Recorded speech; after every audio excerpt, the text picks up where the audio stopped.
मी श्याम पाटील, आपण बघत आहात लेवा जगत न्यूज।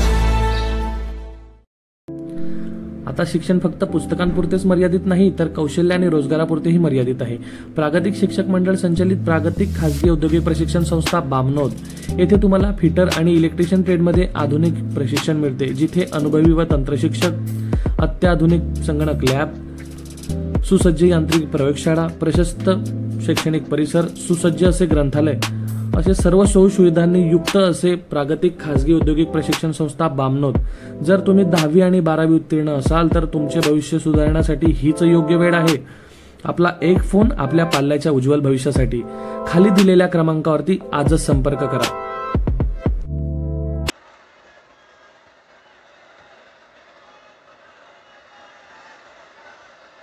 सर्व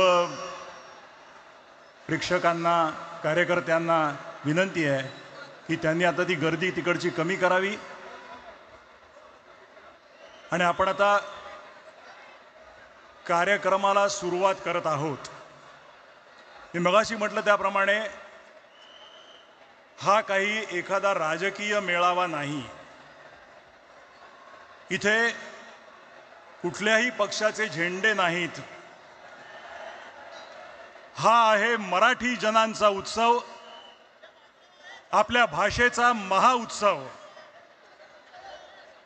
संतांचा आणि वीरांचा वारसा लाभलेली ही महाराष्ट्र भूमी।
हा तर मी कुठे होतो?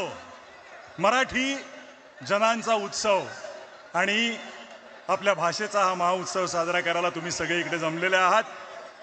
संतांचा आणि वीरांचा वारसा लाभलेली महाराष्ट्र भूमी आहे। या महाराष्ट्र राज्याच्या निर्मितीसाठी संयुक्त महाराष्ट्राची झालेली चळवळ आणि 105 हुतात्म्यांचं बलिदान आपण कोणीही विसरू शकत नाही। एस.एम. जोशी, कॉम्रेड डांगे यांच्याबरोबर त्या काळात ठामपणे उभे राहिले होते आचार्य अत्रे आणि प्रबोधनकार ठाकरे। आज हा मराठीचा लढा आपण जो दिला त्या लढ्यामध्ये सगळे पक्ष आपल्याबरोबर सामील झाले होते आणि सगळे पक्ष आपल्याबरोबर असतील। आज ज्यांनी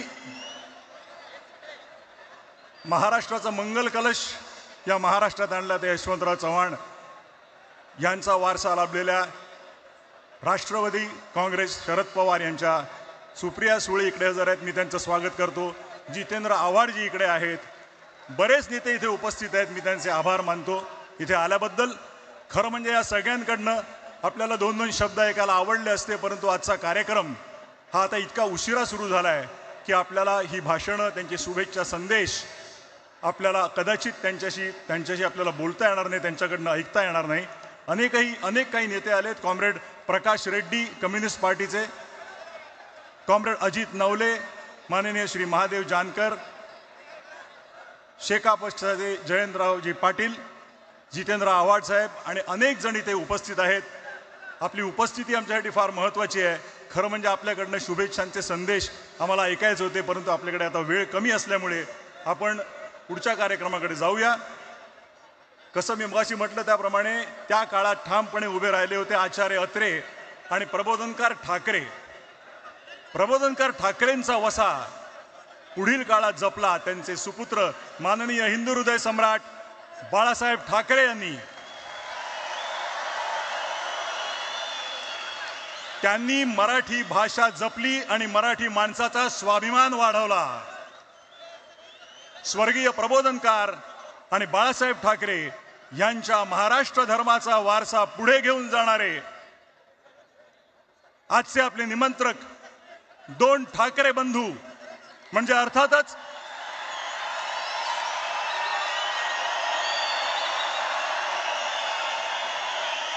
शिवसेना पक्षप्रमुख उद्धव साहेब ठाकरे आणि महाराष्ट्र नवनिर्माण सेनेचे अध्यक्ष राजसाहेब ठाकरे हे आता उपस्थित झालेले आहेत.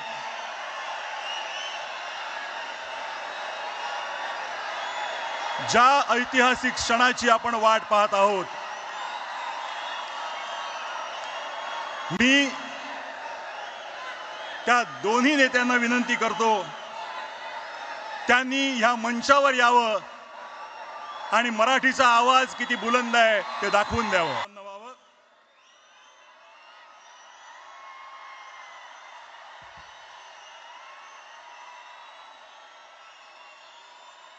गेल्या काही वर्षात जरा थोडंसं माझं ऐकून घ्या.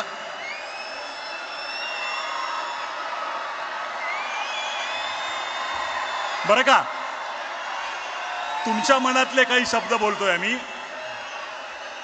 गेल्या काही वर्षात शेकडो मित्रांनी हजार वेळा हा प्रश्न तुमच्यातल्या अनेक जणांना विचारला असेल, किंबहुना इथे उपस्थित प्रत्येकाच्या मनातला हा प्रश्न असेल की येतील का रे दोन भाऊ एकत्र.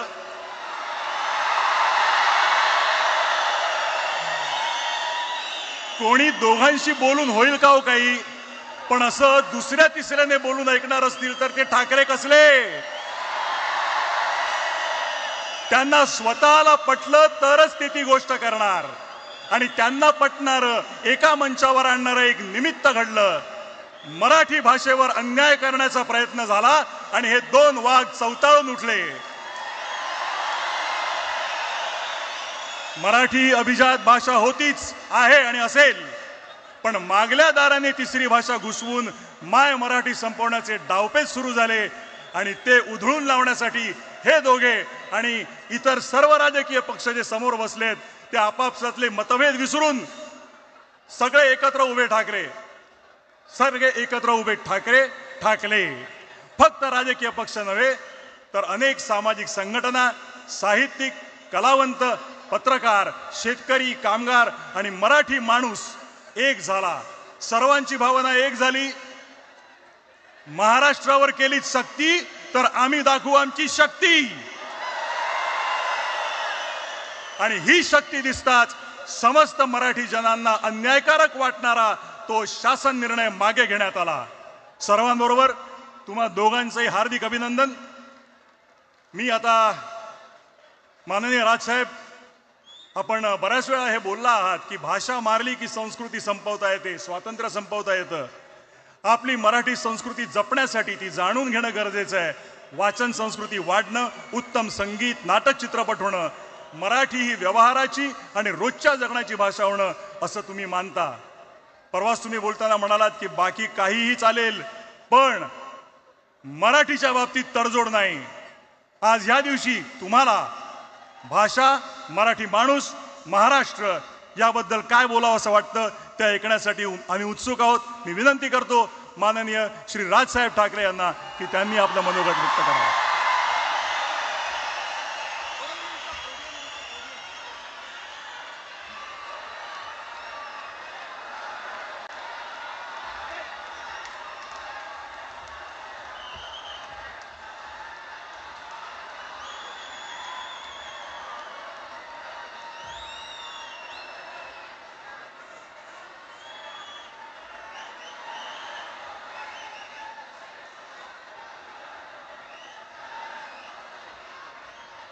चेक.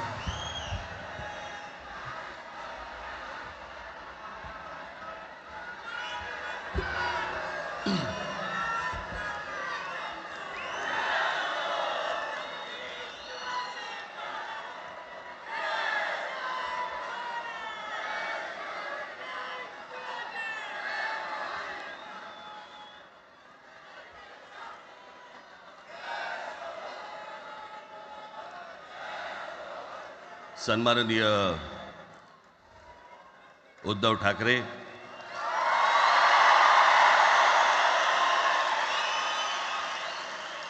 आणि माझ्या जमलेल्या सर्व तमाम मराठी बांधवांनो, भगिनींनो आणि मातांनो,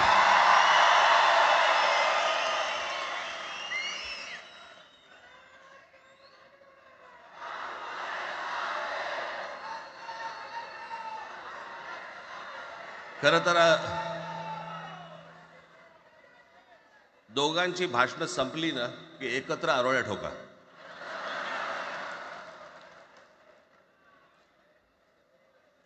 खरं तर आज मोर्चा निघायला पाहिजे होता.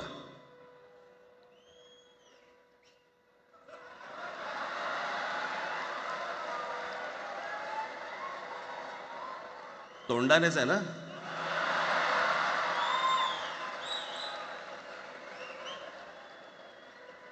बस बस,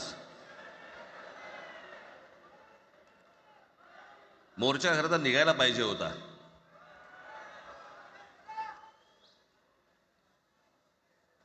मराठी माणूस कसा सर्व बाजूने एकवटतो याचं एक चित्र मोठ्या प्रमाणावरती उभं राहिलं असतं.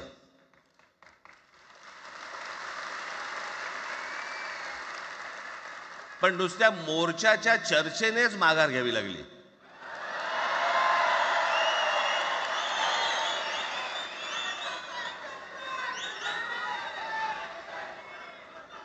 खरं तर आजचाही मेळावा हा खरं तर शिवतीर्थावरती मैदानात व्हायला पाहिजे होता.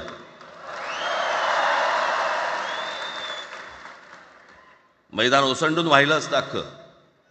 पण पाऊस आहे, पावसामध्ये सगळ्या ठिकाणी अशा प्रकारचे काही जागा मिळत नाहीत फारशा मुंबईमध्ये, आणि म्हणून आज तुम्हाला सर्वांना इथे यावं लागलं. मी बाहेर जे उभे आहेत त्यांची मी दिलगिरी व्यक्त करतो की त्यांना आतमध्ये येता नाही आलं, परंतु आता काही स्क्रीनवरती आठवा.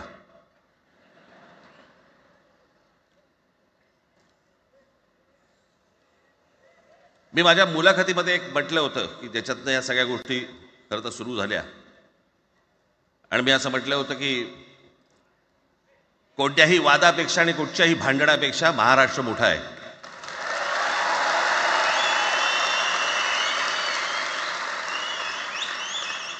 आज जवळपास 20 वर्षानंतर मी आणि उद्धव आम्ही एका व्यासपीठावरती आज येतो आहोत.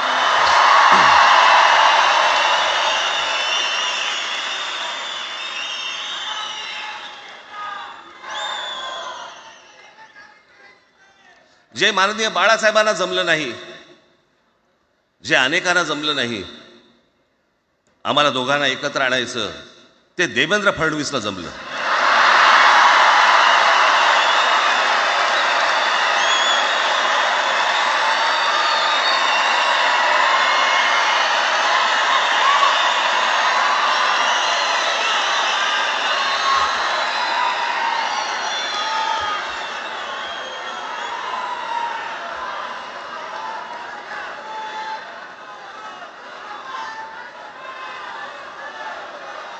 आता बऱ्याच सगळे चॅनल्सचे सगळे कॅमेरे तिकडे लागले, तिकडे लागले, इकडे लागलेत. आता संध्याकाळी सगळं सुरू होईल. आता काय वाटतं, काय दोघांची बॉडी लँग्वेज कशी होती? कोणी कमी हसलं का, कोणी जास्ती हसलं का, कोणी बोलतायत का? आपल्याकडे मूळ विषय सोडून इतर गोष्टींमध्येच फार रस असतो अनेकांना. खरं तर आजचा हा मेळावा, मोर्चालाही तीच घोषणा होती, आजच्या मेळाव्यालाही तीच घोषणा आहे की कुठचाही झेंडा नाही, मराठी हाच अजेंडा.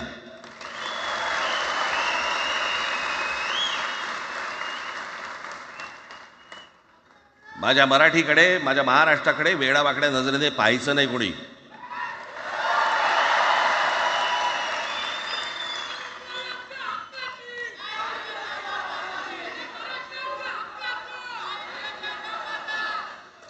ठरलं ना आपलं सगळ्यात शेवटी द्यायच्या घोषणा. बसा, शांत बसा. खरं तर हा प्रश्नच अनाठाई होता, काही गरजच नव्हती. हे कुठून अचानक हिंदीचं आलं मला काही कळलं नाही. मला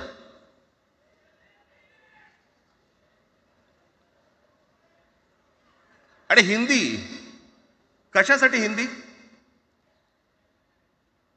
कोणासाठी? हिंदी त्या लहान लहान मुलांवरती जबरदस्ती करताय तुम्ही.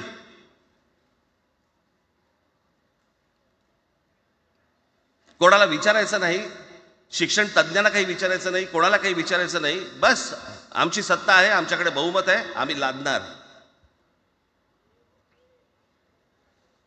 तुमच्या हातात सत्ता असेल ती विधान भवनात,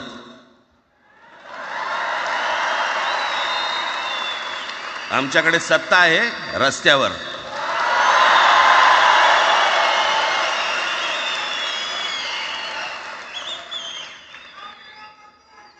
एक पत्र लिहिलं, 2 पत्र लिहिली, नंतर ते दादा भुसे माझ्याकडे आले. मला म्हणाले की आम्ही काय म्हणतो एवढं समजून तर घ्या, एवढं काय म्हणतो एवढं ऐकून तर घ्या. म्हटलं दादा तुम्हाला एक गोष्ट सांगतो, तुम्ही काय सांगता ते ऐकून घेईन पण ऐकणार नाही.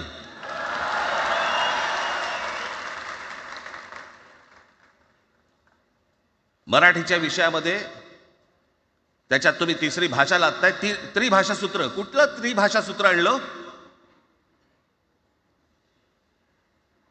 त्रिभाषा सूत्र ज्या वेळेला आलं ते फक्त सेंट्रल गव्हर्नमेंट आणि राज्य सरकार, केंद्र सरकार आणि राज्य सरकार यांच्यामधल्या दुव्यासाठी म्हणून हे त्रिभाषा सूत्र फक्त आणलं. आज कोर्टातही नाही, तुम्ही हायकोर्टात जा, सुप्रीम कोर्टात जा, इंग्रजीमध्ये सगळ्या गोष्टी होतात. कुठे आहे त्रिभाषा सूत्र? मग मला सांगायला लागले म्हणे केंद्रीय शिक्षण धोरणामध्ये, त्या धोरणातही नाही केंद्राच्या शिक्षण धोरणात, इतर कोणत्या राज्यातही नाही.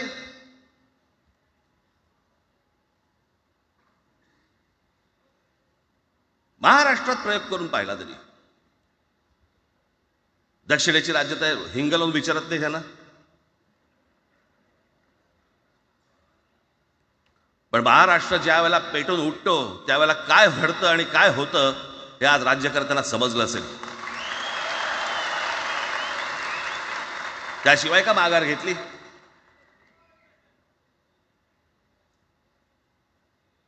विनाकारण आणलेला विषय होता.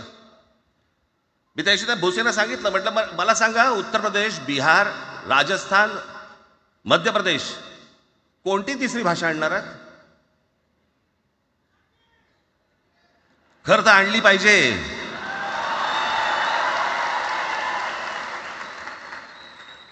गंमत बघा, हिंदी भाषिक राज्य आहेत ती आर्थिकदृष्ट्या मागास, आणि हिंदी न बोलणारी जी राज्य आहेत ती आर्थिकदृष्ट्या प्रगत, आणि वर आम्ही हिंदी शिकायचं. यांना हिंदीतून राज्य नाही सांभाळता आली, यांना राज्यांचा विकास नाही करता आला. जे हिंदी बोलत नाहीत त्या राज्यांमध्ये, हिंदी बोलत असलेल्या राज्यांमधनं नोकरी धंद्यासाठी लोक इकडे येत आहेत आणि हे म्हणतात हिंदी शिका. कोणासाठी शिकायचं? 5वी नंतर काय हिंदी चित्रपट सृष्टीमध्ये जाणार आहेत पोरगा? कोणासाठी शिकायचं? हिंदी भाषेबद्दल मला वाईट नाही वाटत, भाषा कोणतीही श्रेष्ठच असते, उत्तमच असते. मग ती मराठी असेल, गुजराती असेल, तामिळ असेल, पंजाबी असेल, बंगाली असेल, हिंदी असेल, अजून कुठचीही असेल. एक भाषा उभी करायला खूप प्रचंड तपश्चर्या लागते, खूप लोकांची मेहनत असते. एक लिपी उभी करायला खूप प्रचंड ताकद लागते.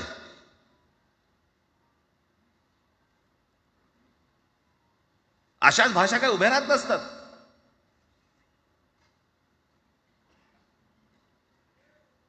आणि या भाषेचं नवीन कुठून आणलं? त्याशी ते अमित शहा म्हणाले ज्याला इंग्रजी येतं त्याला पुढे म्हणे लाज वाटेल, म्हणे मला इंग्रजी येतं. अरे तुम्हाला नाही येत?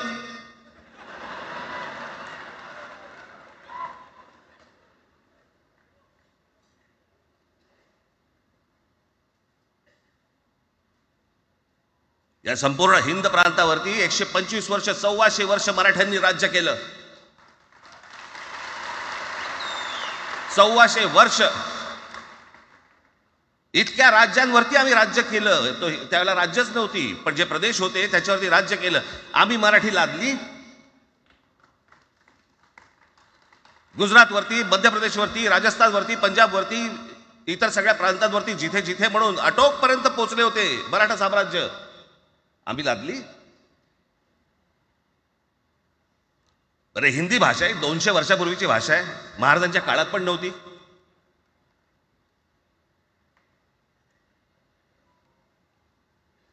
कशासाठी आणि कोणासाठी आणि काय करायचे नेमकं?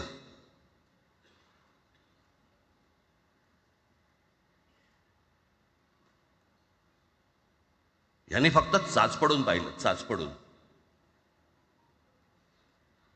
मुंबई स्वतंत्र करता येते का याच्यासाठी अगोदर जरा थोडंसं भाषेला डिवचून बघू.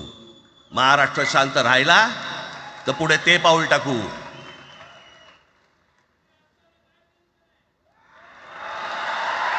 कोणाची माय व्हॅली आहे त्यांनी महाराष्ट्राला हात घालून दाखवावा, मुंबईला हात घालून दाखवावा.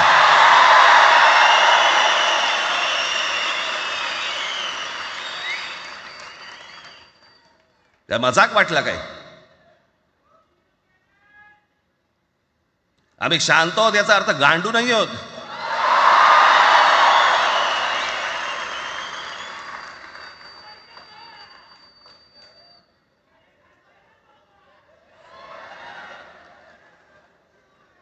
काही अंगावरती लादायचा प्रयत्न करतात आणि मग आता माघार घेतली ना, मग माघार घेतली त्याचं काय करायचं? मग वेगळ्या ठिकाणी वळवा सगळं प्रकरण. वेगळ्या ठिकाणी म्हणजे कुठे? ठाकरेंची मुलं इंग्रजी मीडियम मध्ये शिकली, बरं मग पुढे? म्हणजे दादा भुसे मराठी मीडियम मध्ये शिकून शिक्षण मंत्री झाले, देवेंद्र फडणवीस इंग्रजी मीडियम मध्ये शिकून मुख्यमंत्री झाले. कुठे काय शिकले याचा काय संबंध?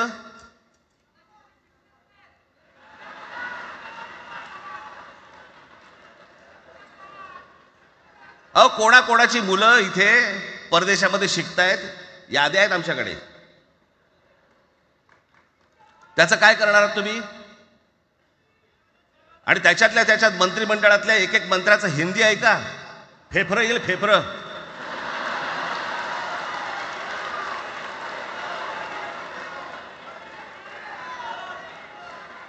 हे असले प्रश्न महाराष्ट्रातच विचारले जातात. आता मी तुम्हाला अजून एक गोष्ट सांगतो.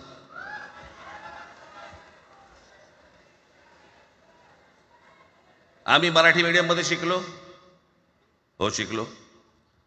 आमची मुलं इंग्रजी मीडियम मध्ये शिकली, हो शिकली. मग याच्यावरती तुम्ही प्रश्न काय उपस्थित केला? ह्यांना मराठीचा पुळका कसा? हे इंग्रजी मीडियम मध्ये टाकतात. बरं, सन्माननीय माननीय बाळासाहेब ठाकरे आणि माझे वडील श्रीकांत ठाकरे हे इंग्रजी मीडियम मध्ये शिकलेले आहेत. या दोघांवरती तुम्ही मराठीबद्दल शंका घेऊ शकता का?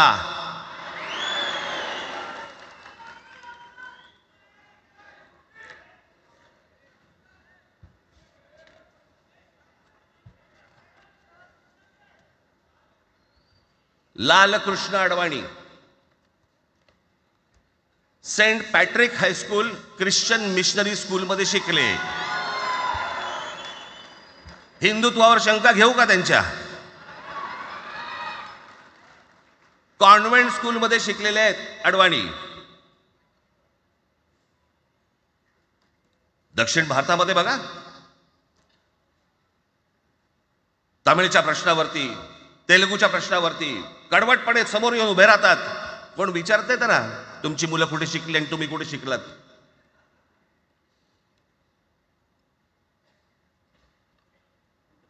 उद्या मी हिब्रू भाषेत शिकीन आणि मराठीपणाचा कडवट अभिमान बाळगीन.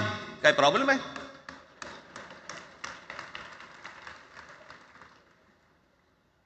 मी आता तुमच्याकडे दक्षिणेतले इंग्रजीमध्ये मी अगदी थोडक्यात यादी आणली आहे. दक्षिण भारतातील इंग्रजी माध्यमात शिकलेले नेते आणि अभिनेते: Jayalalithaa, Doveton English medium school, Stalin English medium school Loyola, Kanimozhi Presentation Convent school, Udhayanidhi म्हणजे करुणानिधींचा नातू, डॉन बॉस्को, चंद्रबाबू नायडू वडील इंग्लिश टीचर होते, शिक्षण इंग्रजी माध्यमात झालं, पवन कल्याण आंध्र उपमुख्यमंत्री, शिक्षण सेंट ॲन, नारा लोकेश NTRचा नातू, चंद्रबाबूंचा मुलगा, Stanford school, Kamal Haasan Santhome high school, अभिनेता विक्रम मॉटफोर्ड स्कूल, अभिनेता Suriya English medium, AR Rahman आधी पद्मशेषाद्री बालभवन आणि नंतर मद्रास क्रिश्नरी हायस्कूल.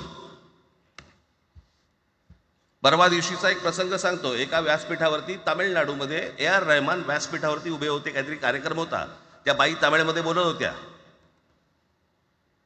अचानक ती बाई हिंदीत बोलायला लागली. त्याच्यावरती रहमानने तिच्याकडे असं बघितलं, बोलला हिंदी, आणि व्यासपीठावरनं खाली उतरला.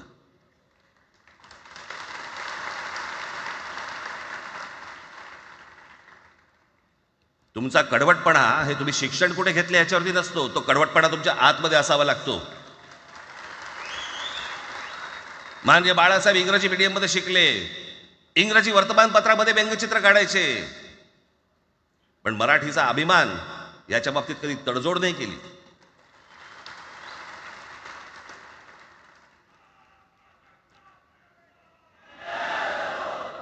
म्हणे एक भाषा म्हणे सगळ्यांनाच बांधून ठेवते. कुठची एक भाषा? आजपर्यंत काय वाकडं झालं?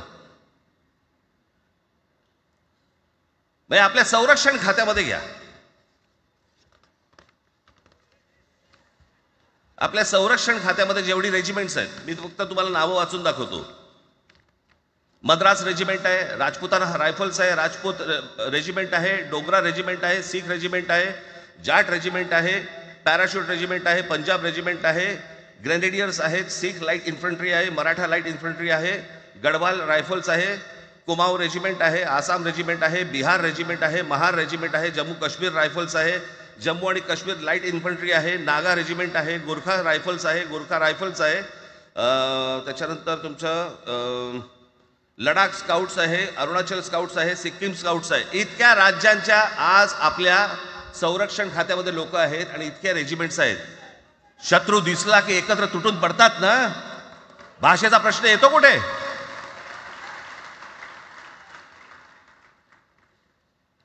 या देशामध्ये जेव्हा भाषावार प्रांतरचना झाली तीच या गोष्टींसाठी झाली ना, की प्रत्येक भाग तसे भाषांचे होते म्हणून. मग या सगळ्या गोष्टी का सुरू केल्यात तुम्ही? कशासाठी सुरू केल्यात? काय याच्या मागचं राजकारण? आत्ता सांगून ठेवतो. आज तुम्ही सगळेजण मराठी म्हणून एकत्र आलात. आज महाराष्ट्रामधला तमाम मराठी आज मराठी म्हणून एकत्र आला. टाळ्या वाजू नका. मी काय सांगतोय नीट ऐका.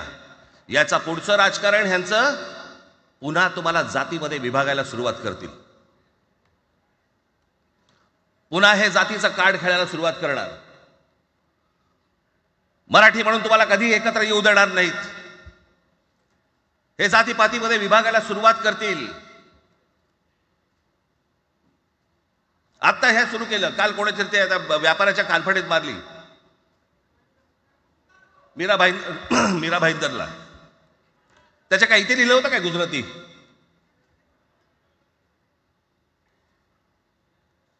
पण एवढंही आपल्याकडे काही जे चॅनलमध्ये, मराठी नाहीत इतर चॅनलमध्ये, हिंदी आणि याच्यात गुजराती माणसाला मारला. कुठच्या गुजराती माणसाला मारला? बाचाबाचीमध्ये समोरचा गुजराती निघाला, इकडचा मराठी निघाला. त्याच्यामध्ये काय गुजरात्यानं मारलं का? केवढे व्यापारी आहेत. अजून तर काहीच केलेलं नाही.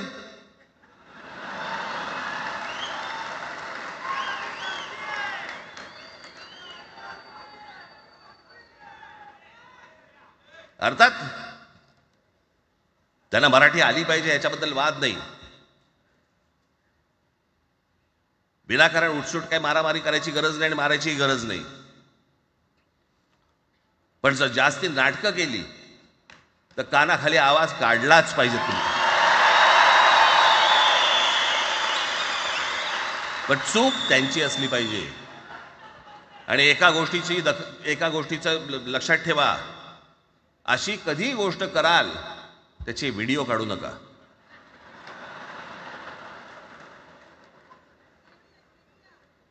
आपल्यामध्येच त्यांना कळलं पाहिजे. कळलं का? मारणारा कधी सांगत नसतो, मार खाणारा सांगत असतो मला मारला म्हणून. त्यांना सांगू देत. पण याचा अर्थ उठसूट कोणालाही उगाच मारायचं काही कारण नाहीये. अनेक लोक आहेत, अनेक गुजराती लोक आहेत, माझ्या अनेक परिचयाचे आहेत. माझे एक मित्र आहेत नयन शहा म्हणून, त्याला मी गुजराठी म्हणतो. तुमचा विश्वास बसणार नाही इतकं अप्रतिम मराठी तर बोलतोच, विनोदाचंही अंग आहे. आणि शिवाजी पार्क मैदानामध्ये फिरताना कानाला हेडफोन लावून पु ल देशपांडे ऐकणारा गुजराती आहे.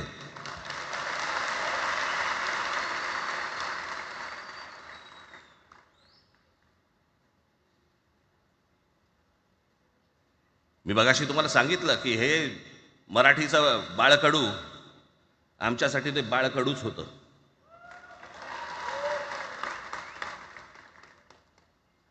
मी मागे एक प्रसंग सांगितला होता, आज मुद्दामून तो प्रसंग सांगतो आपल्याला की हे आमच्या धमन्यांमध्ये आलं कुठून. मी एवढा महाराष्ट्रासाठी मराठीसाठी कडवट का झालो. लहानपणापासूनचे अनेक प्रसंग आहेत माननीय बाळासाहेबांबरोबरचे, पण मी एक प्रसंग कधीही विसरणार नाही. आणि तो 1999 सालचा आहे. त्या 1999 साली शिवसेना भारतीय जनता पक्षाची युती सरकार येणार अशी परिस्थिती होती.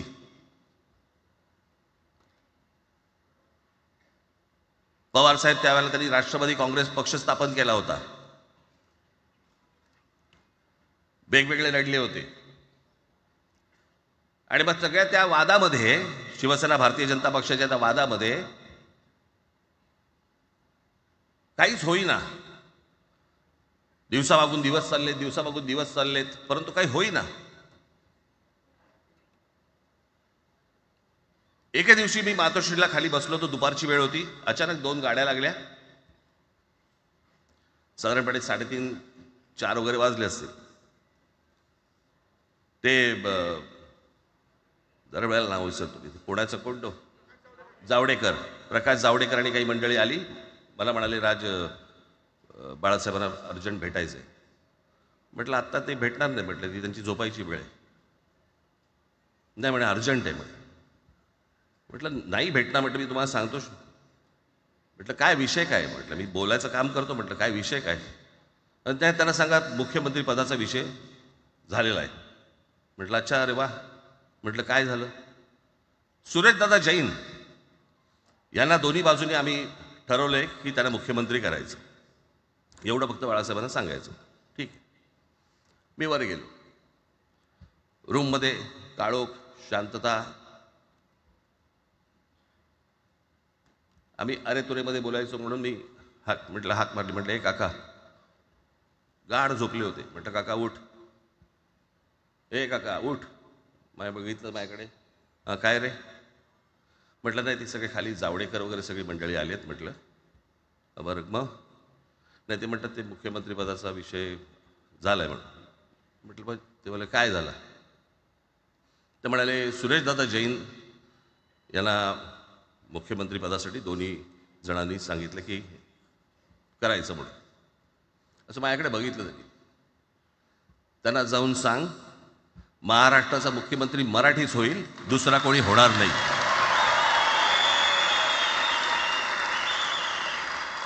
मराठी या एका विषयासाठी मला तिकडे कळलं की या माणसाने सत्तेवर लाथ मारली.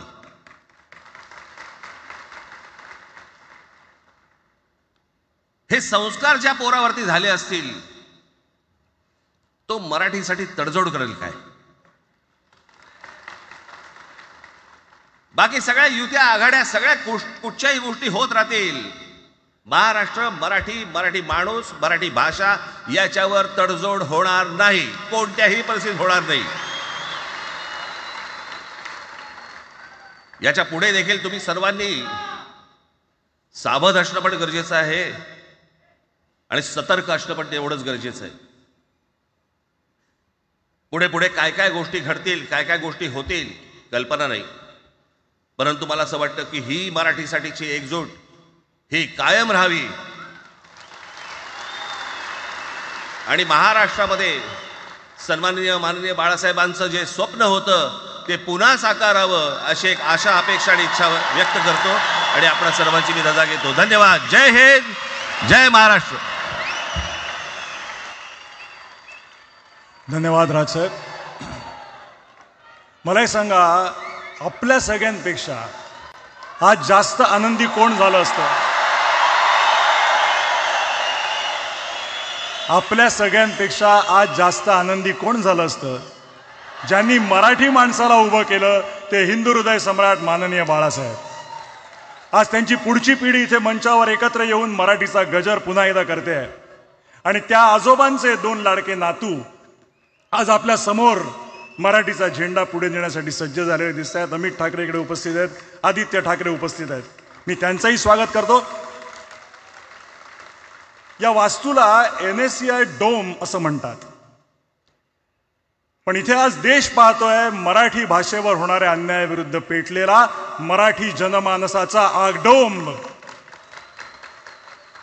या सर्व मराठी प्रेमींना आता उत्सुकता आहे माननीय शिवसेना पक्षप्रमुख श्री उद्धव बाळासाहेब ठाकरे हे काय बोलतील. मी त्यांना विनंती करतो की त्यांनी आपलं मनोगत व्यक्त करावं.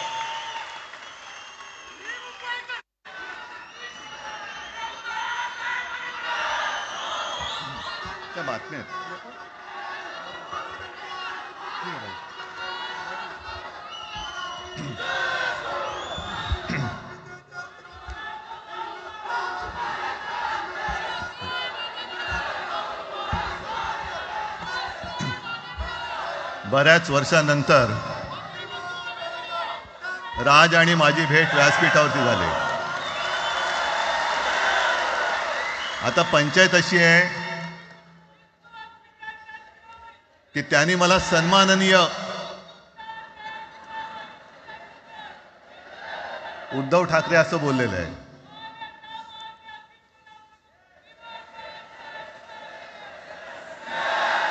ठीक आहे.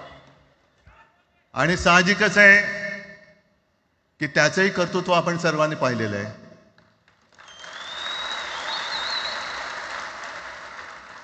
म्हणून माझ्या भाषणाची सुरुवात करताना सन्माननीय राज ठाकरे आणि जमलेल्या माझ्या तमाम मराठी हिंदू बांधवांनो, भगिनींनो आणि मातांनो,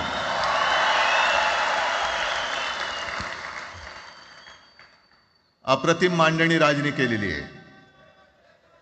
माझ्या भाषणाची काय आवश्यकता आहे असं मला वाटत नाही, कारण आजच्या कार्यक्रमाची घोषणा झाल्यानंतर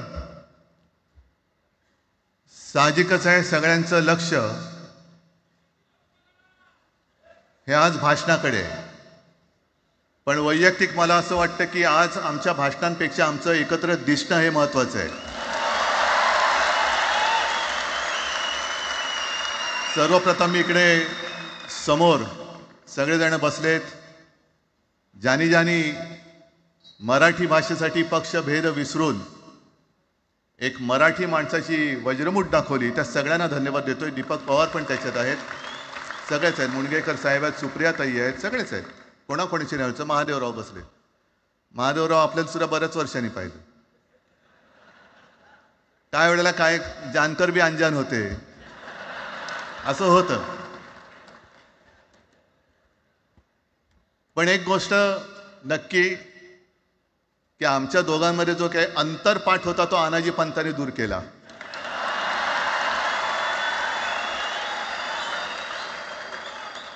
आता अक्षता टाकण्याची काय तुमच्याकडनं अपेक्षा नाहीये. एकत्र आलोय एकत्र राहण्यासाठी.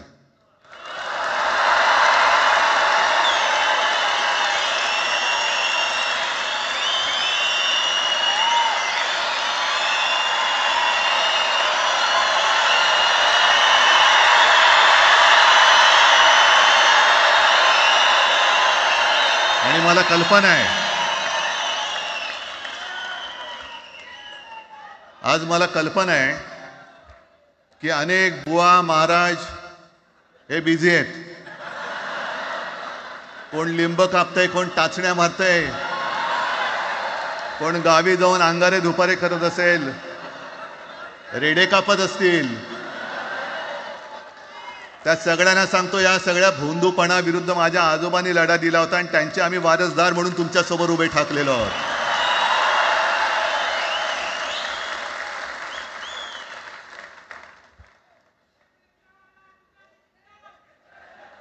नाही, हे सगळं आपणच करून ठेवलेलं आहे.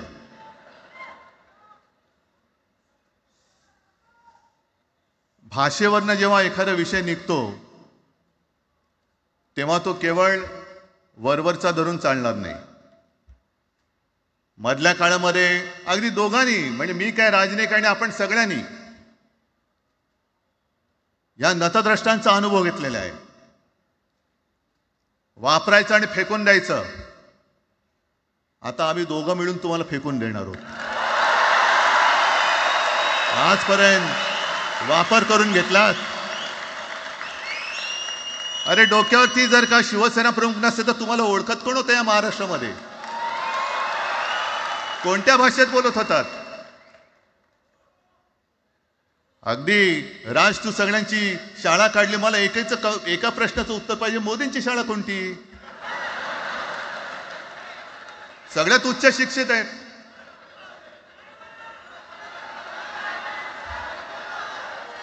पण हे जे काय यांची मध्यंतर मी बोललो ना, भाजप ही अफवांची फॅक्टरी आहे. मधल्या काळात त्यांनी सुरू केलं होतं, उद्धव ठाकरेने हिंदुत्व सोडलं.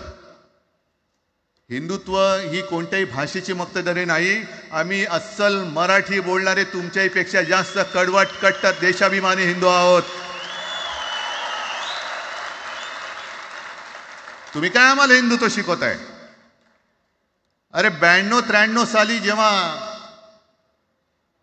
जे काय घडलं, देशद्रोही मातले होते, तेव्हा मुंबईतल्या अमराठी लोकांना सुद्धा हिंदू म्हणून माझ्या शिवसैनिकांनी, शिवसेना प्रमुखांच्या शिवसैनिकांनी व मराठी माणसांनी वाचवलेलं आहे. आणि देवेंद्र फडणवीस आज जे बोललेत, बातमी आली सगळीकडे, मी इकडे बातम्या आणल्या आहेत. भाषेच्या नावाखाली गुंडगिरी सहन केली जाणार नाही. जर महाराष्ट्रामध्ये मराठी माणूस न्याय मागण्यासाठी आंदोलन करत असेल आणि त्याला जर का तुम्ही गुंड म्हणत असाल तर आम्ही गुंड आहोत. आम्ही गुंड. न्याय मागणं म्हणजे गुंडगिरी नाहीये. आणि जर का गुंडगिरी केल्याशिवाय तुमच्या दरबारी न्याय मिळत नसेल तर आम्ही गुंडगिरी करूच.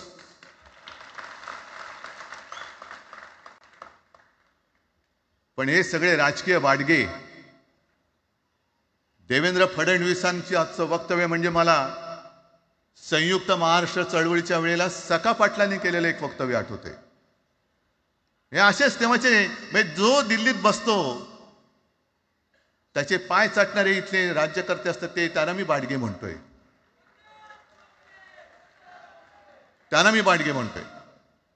कारण संयुक्त महाराष्ट्र चळवळीमध्ये मुंबई आपल्याला आपण मिळवली. आपण म्हणजे आपण मराठी माणसांनी. तेव्हाही तत्कालीन जे सत्ताधारी होते, हो अगदी काँग्रेस होतीच ना तेव्हा सत्तेवर, मुंबई मराठी माणसाला द्यायला तयार नव्हती. आणि तेव्हा सुद्धा एक मराठी माणूस, म्हणजे आज जे बोलतात ना आम्ही मराठी नाहीत का, अरे तुम्ही नुसतं नावाने मराठी आहात, तुमच्या अंगात मराठी रक्त आहे की नाही आता तपासावं लागेल.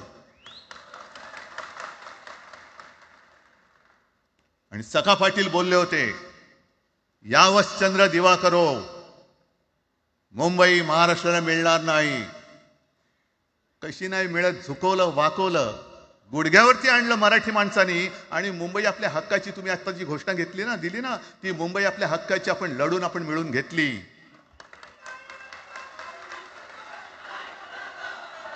कशासाठी हा सगळा तुम्ही घोळ घालता आहात? पण याच्या मागे मी जे माझ्या डोक्यात जो एक विचार आहे, पटतो की नाही बघा.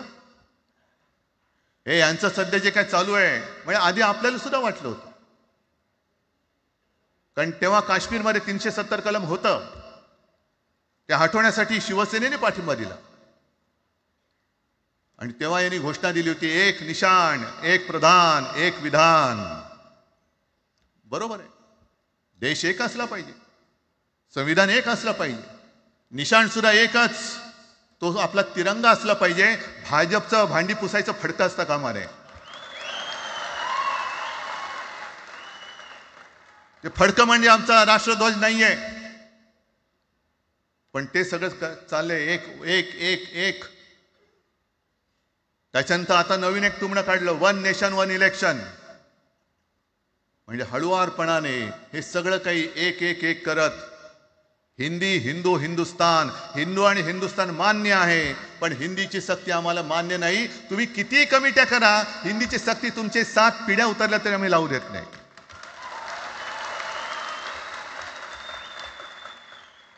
मग एक फेक नरेटिव्ह पसरवायचं. हे उद्धव ठाकरेच्याच काळातलं.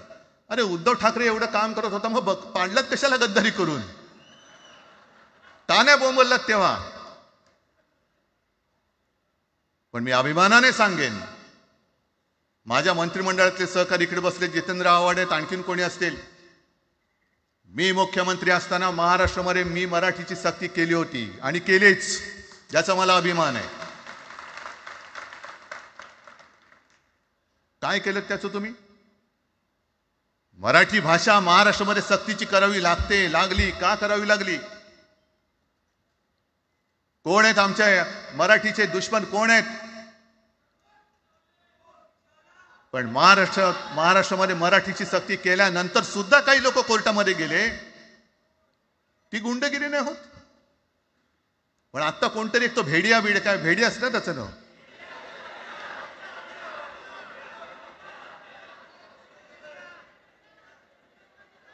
ही यांची सगळी पिलावळ आहे. तोडा फोडा आणि राज्य करा. आपण ज्या काही गोष्टी केल्या होत्या, हे म्हणतात म्हणे शिवसेनेने आजपर्यंत काय केलं. शिवसेना म्हणजे आता राज, मी तुला माझ्या सोबतच घेतो, कारण आपण तेव्हा एकत्रच होतो, आता सुद्धा पुढे एकत्र चाललेलो आहोत. त्याच्यामुळे आपलं सगळं तेव्हाच म्हणतोय, आपला एवढ्या वर्षाचा कालखंड. मराठी माणूस म्हणे मुंबई बाहेर नेला. मराठी माणूस आम्ही मुंबई बाहेर नेला असं जर का तुम्हाला वाटत असेल, तर 14 सालानंतर तुम्ही मुंबई आणि महाराष्ट्राचे जे काही लचके तोडलेत, मुंबईतून सगळे उद्योगधंदे, महाराष्ट्रातून उद्योगधंदे सगळे पळवले, आर्थिक केंद्र गेलं, हिरे व्यापार गेला, मोठमोठी ऑफिसेस गेली. आपल्याकडे येणारे उद्योगधंदे जे आपल्या काळात येत होते ते कुठे गेले? मग काय तेवढाच हिंदुस्थान किंवा तेवढाच सगळे हिंदू आहेत? तेवढेच हिंदू आहेत. आम्ही सगळं करत होतो, केलं होतं.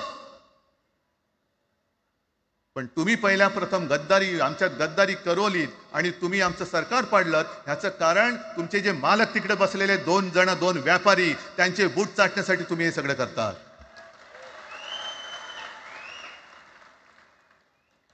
हे इतक्या वर्षाचं सगळं सहन करत करत करत आपण आलो. आपल्या डोळ्या देखत सगळे लचके तोडले जात आहेत. आपल्या दोघांनाही भांडवलं जात आहे आणि नतद्रष्टा आपल्या डोक्यावरती बसतायत. किती काळ सहन करायचंय? प्रत्येक वेळेला काही झालं की भांडाभांडी लावायची. आता सुद्धा तेच होणार. म्हणजे आम्ही एकत्र येणार, आल्यानंतर निवडणुकीपर्यंत एकत्र राहतील का? सत्ता प्राप्ती, काही जण म्हणतात की यांचा मराठीचा नाही, महापालिकेचा आहे. अरे नुसता महापालिकेचा नाही, तर आमच्या महाराष्ट्राचा आहे. आम्ही महाराष्ट्र सुद्धा काबीज करू.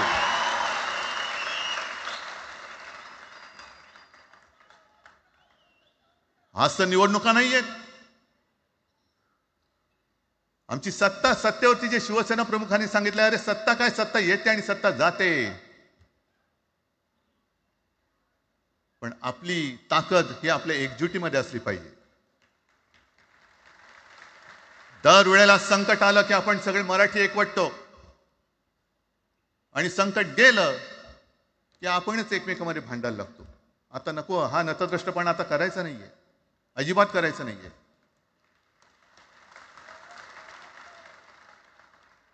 कारण गेल्या विधानसभेत त्यांनी जे काही केलं, बटेंगे तो कटेंगे.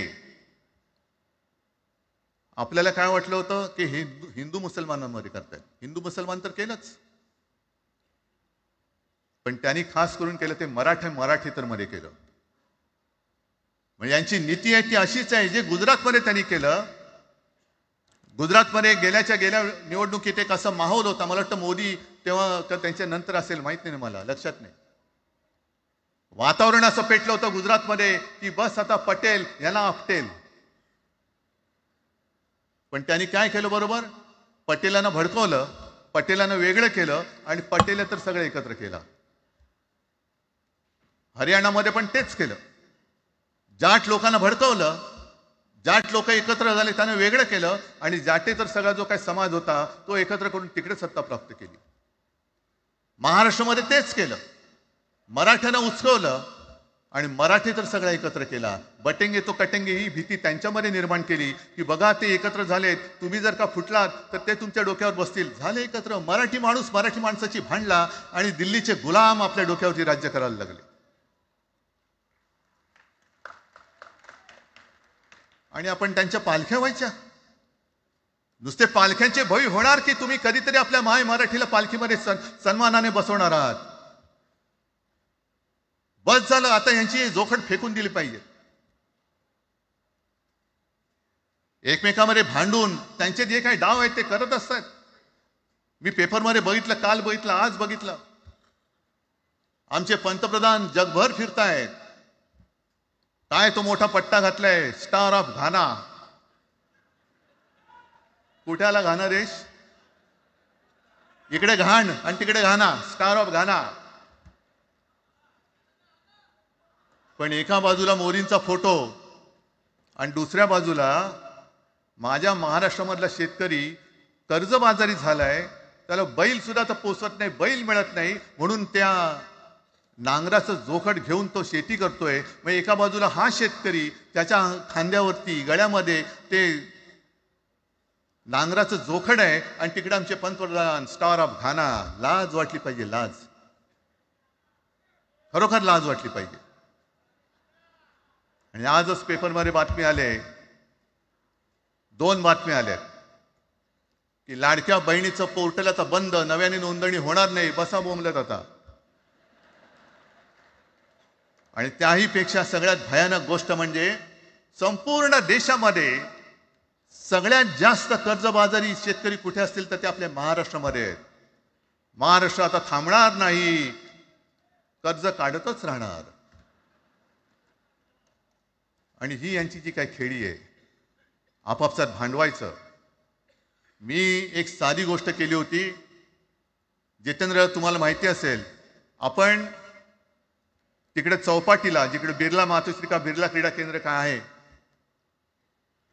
मराठी रंगभूमीचं दालन, मराठी रंगभूमीचा इतिहास सांगणारं दालन, त्याची निर्मिती करण्याचे सगळे आदेश वगैरे राजा सगळं झालं. आराखडा मंजूर केला मी. आणि 2-3 महिन्यापूर्वी बातमी आली की तो आराखडा यांनी केराच्या टोपलीत टाकला, ती जागा यांच्या मालकाच्या मित्राच्या घशात टाकतात. हा मराठीचा तुमचा अभिमान? मराठी भाषा भवनाची त्याचं भूमिपूजन मी केलं होतं. माझ्या सोबत अजित पवार होते उपमुख्यमंत्री. कुठे गेलं मराठी भाषा भवन?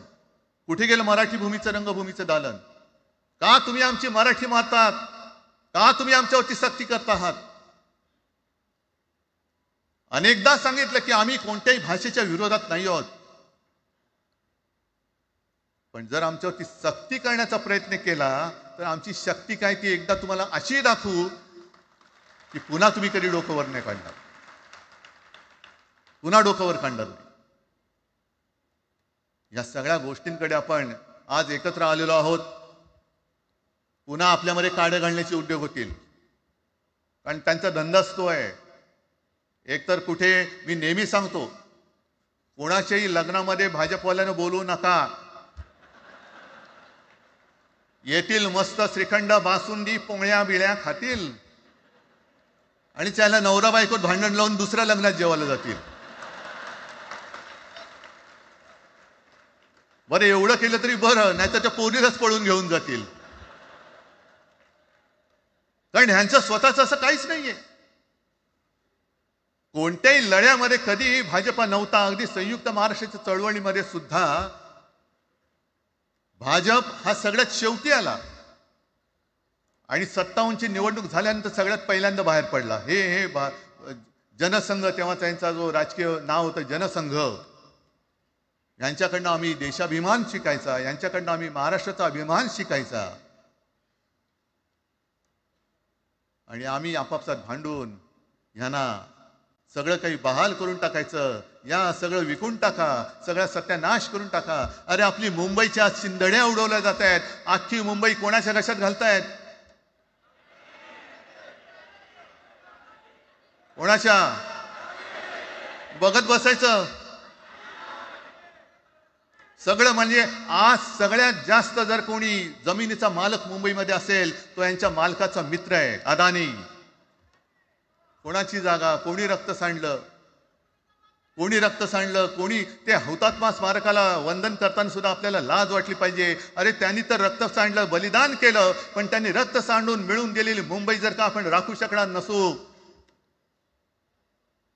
तर आपल्याला लाज वाटली पाहिजे, शरम वाटलं पाहिजे. म्हणून त्या रक्ताची शपथ घेऊन मुंबई आणि मराठीच्या रक्षणासाठी आपल्याला उभं राहायला पाहिजे. ठीक आहे, असतील, होते मत, पटली होती, पटले नसतील, पण याच्या पुढे मराठी आणि महाराष्ट्र धर्माचं रक्षण करणं.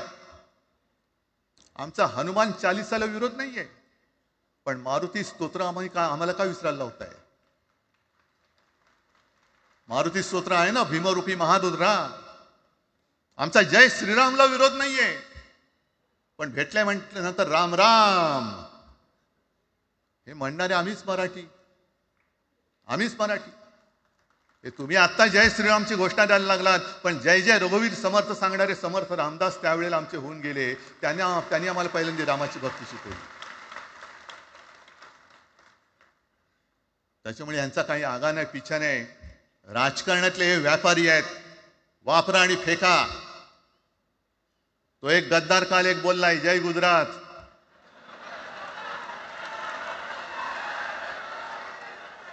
किती लाचारी करायची?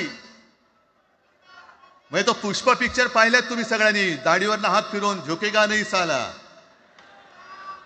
तसे हे गद्दार म्हणतात, उठेगा नाही साला.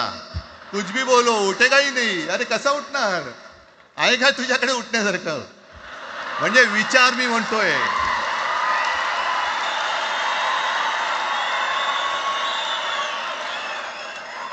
अरे विचार वगैरे मी म्हणतोय.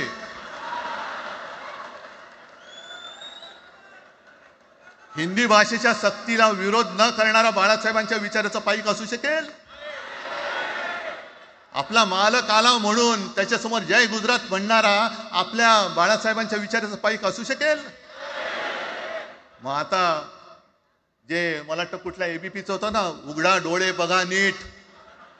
डोळे उघडलेत, पण आता जर का डोळे उघडले नाही तर पुन्हा कधी उघडण्याची वेळ येणार नाही, कायमचे मिटून जातील. आत्ताच डोळे उघडा, आत्ताच जागे व्हा.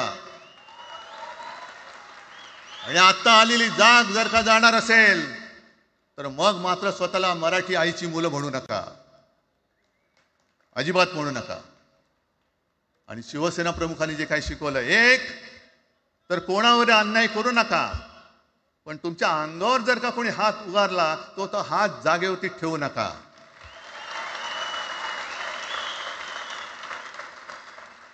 देवेंद्र फडणवीस भाषिक गुंडगिरी सहन करणार नाही तुम्ही म्हणता आहात. मला एक मराठी माणूस असा दाखवा की जो आपल्या देशात इतर राज्यामध्ये जाऊन गुंडगिरी करू शकतो. हिंमत आहे त्याची? एक मराठी माणूस दाखवा. पण तुमचे सगळे चेले चपाटे उठतायत, कोणावरही आरोप करतायत, तमाशे करतायत. अरे कोणताही मराठी माणूस किंवा कोणताही भाषिक इतर प्रांतीय भाषेत तिकडे गेला, राज्यात गेला आणि दादागिरी करण्याचा प्रयत्न केला तर उभा चिरून टाकतील तिथली लोक. बंगालमध्ये जाऊन बघा, तमिळनाडूमध्ये जाऊन बघा. मग आम्ही आमच्या घरामध्ये आमच्या न्याय हक्काची गोष्ट केली, बरं कोणाशी भांडतो आम्ही? इथे सुद्धा काही अमराठी आले असतील, जसं राजने सांगितलं तसे आपले सगळ्यांचे अमराठी अनेक मित्र आहेत. पण त्यांच्यामध्ये आम्ही गुण्यागोविंदाने नांदतोय. मग हे गुण्यागोविंदाने नांदले, एकत्र राहिले तर आपली पोळी कशी भाजली जाईल. म्हणून तुम्ही आमच्या एकजुटीमध्ये विषाचा खडा टाकतात. हे सगळे तुमचे डाव आता उघड झालेले. तुम्ही वाटेल ते करा. पण मी आज महाराष्ट्राला आवाहन करतोय, म्हणजे विनंती करतोय की यापुढे कोणत्याही पक्षाचे आपण असू, जसं संयुक्त महाराष्ट्र समितीच्या वेळेला मराठी माणसाची एकजूट झाली होती, तशी एकजूट जर का आपण सगळ्या पक्षांनी मिळून, अगदी भाजपमधल्या मराठी माणसांनी सुद्धा त्याच्यामध्ये आलं पाहिजे.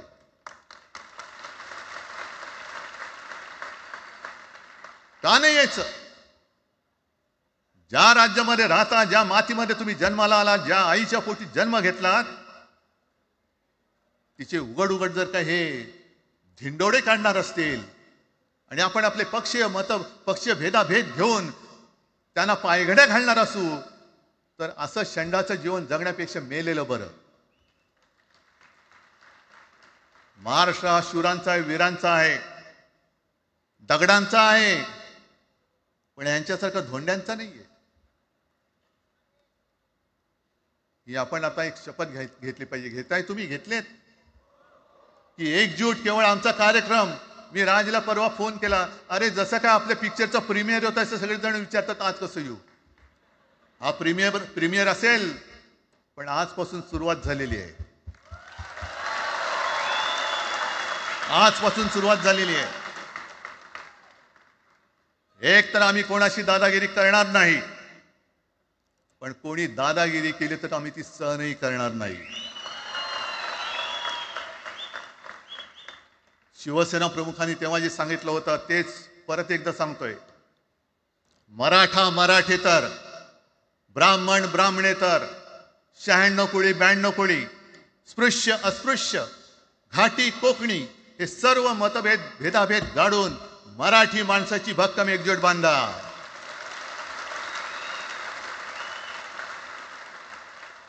आणि शेवटी एक आवाहन करतो, हे सगळ्या मराठी माणसांना आणि मराठी प्रेमींना आहे, तुटू नका, फुटू नका आणि मराठी ठसा पुसू नका. जय हिंद, जय महाराष्ट्र. धन्यवाद उद्धव साहेब. या कार्यक्रमाला खास जे उपस्थित राहिले होते, कॉम्रेड प्रकाश रेड्डी, सौ सुप्रिया सुळे, कॉम्रेड अजित नवले, महादेव जानकर साहेब, जयंत पाटील साहेब आणि जितेंद्र आव्हाड साहेब आणि इतरही अनेक नेते आहेत, त्यांचे पुन्हा एकदा आभार मानतो. आणि ही तर खरी सुरुवात आहे अनेक अनिष्ट गोष्टींचा शेवट करण्याची. मराठी भाषेसाठी आणि मराठी माणसासाठी असेच उत्सवी दिवस येत राहोत. माननीय राजसाहेब काही बोलू इच्छितात?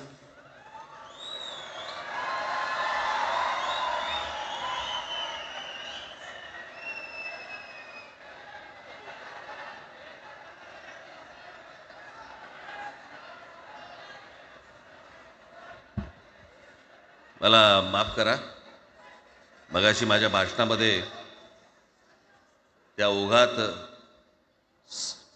जे पक्ष या सगळ्या लढ्यामध्ये सामील झाले त्यांची नावं घ्यायला मी विसरलो.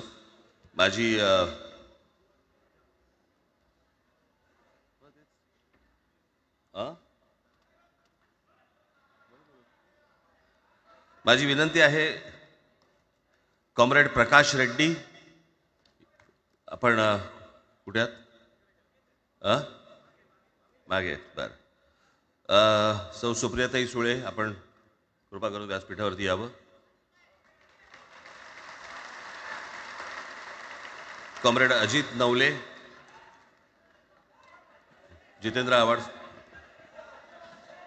महादेवराव जानकर, शेतकरी कामगार पक्षाचे आमचे जयंतराव कुठे गेले? मागे आहेत. बरं, आपण व्यासपीठावरती यावं सर्वांनी.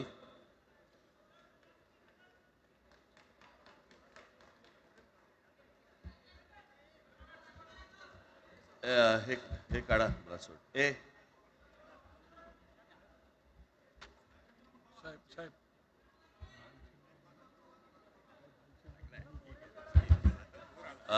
मुडगेकर साहेब, आपण पण मुडगेकर साहेब, आपण वरती यावं, व्यासपीठावरती यावं.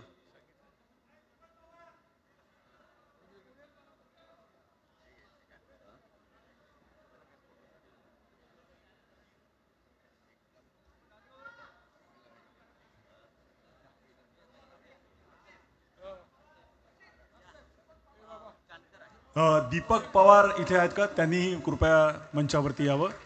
दीपक पवार.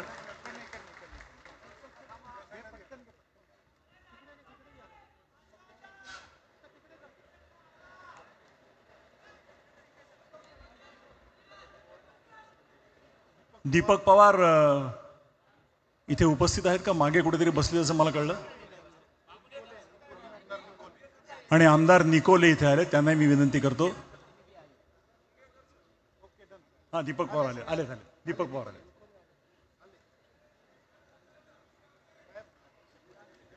तर मंडळी, ही मी मगाशी म्हटलं तसं सुरुवात आहे.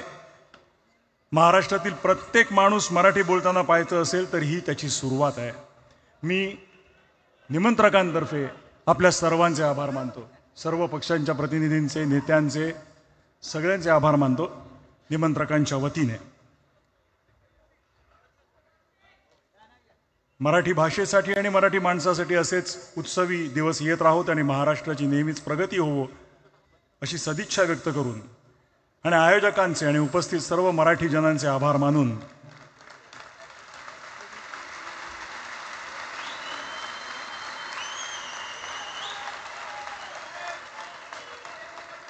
मी मगाशी सुरुवातीला जो म्हणालो, हा एक महत्त्वाचा ऐतिहासिक क्षण आहे.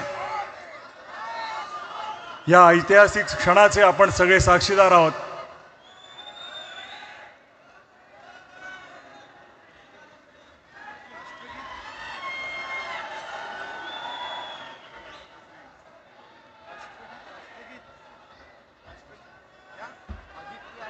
आणि माननीय आदित्य ठाकरे आणि अमित ठाकरे इकडे, त्यांनी कृपया मंचावरती यावं.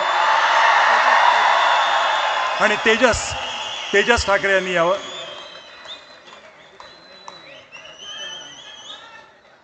आदित्यजी आणि अमितजी ठाकरे.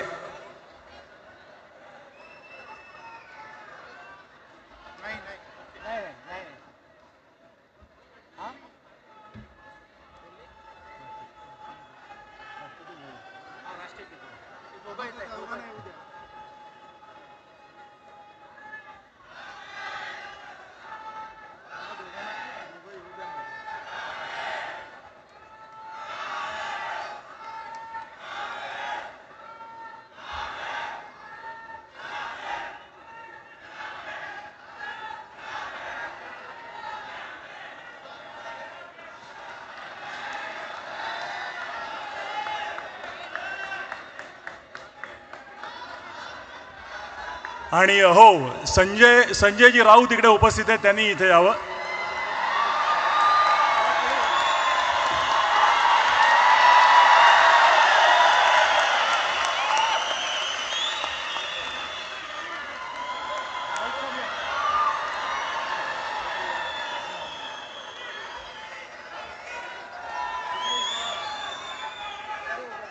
मला वाटतं ह्यापेक्षा म्हणजे आपण